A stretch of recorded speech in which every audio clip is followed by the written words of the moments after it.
రోజును కానీ నువ్వు డిస్టర్బ్ చేస్తావు. ప్రకృతి వైపరీత్యం జరిగినప్పుడు ఎక్కడైనా నువ్వు తీసుకో, విధ్వంసం విలయ తాండవం జరుగుద్ది. సో నువ్వు నగరంలో రోడ్లు ఆక్రమించుకున్నా, లేకపోతే ఇంకేదైనా ఆక్రమించుకున్నా, గవర్నమెంట్ ల్యాండ్స్ ఆక్రమించుకున్నా ప్రకృతి నిన్ను క్షమిస్తుందేమో. కానీ చెరువులు, కుంటలు, నాలలు, నదులను ఆక్రమించుకుంటే ప్రకృతి నిన్ను క్షమించదు. ప్రకృతి ప్రకోపించిన రోజు ఏది మిగలదు. సో మీ విజన్ డాక్యుమెంట్లో భాగమే హైడ్రా కావచ్చు, హెల్త్ పాలసీ కావచ్చు.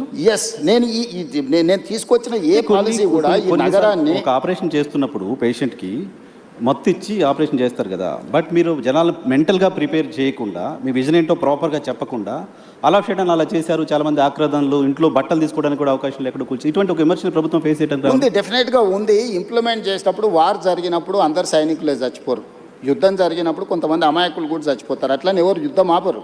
బాంబు వేయకుంటే ఇటు సివిలియన్ ఉన్నాడా, ఇటు సైన్యం ఉందా, ఇది చూస్తారా. యుద్ధం జరిగినప్పుడు యుద్ధం అనేది యుద్ధ నీతి అట్లాంటిది.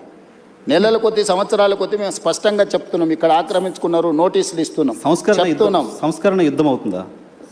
ఇప్పుడు జరుగుతూ ఉంది కదా సంస్కరణలు అనేది. ఇప్పుడు యుద్ధం లాంటిదే. ఈరోజు నేను ఆక్రమించుకున్న చెరువులు ఎవరు? ఆక్రమణదారులే కదా. నేను వెళ్ళి ఒక కాలనీ జూబ్లీ హిల్స్ డిమాలిష్ చేసి నేనేం చెరువు కడతా అంటలేనే. దుర్గం చెరువును ఆక్రమించుకుంటే అవి తొలగిస్తున్నా. మీరు ఎన్కన్వెన్షన్ చేసినప్పుడు ప్రభుత్వం చాలా మంది చప్పట్లు. నేను అదే చెప్తున్నా. 3 ఎకరాలు ఇప్పుడు మనం ఈడ చర్చిస్తే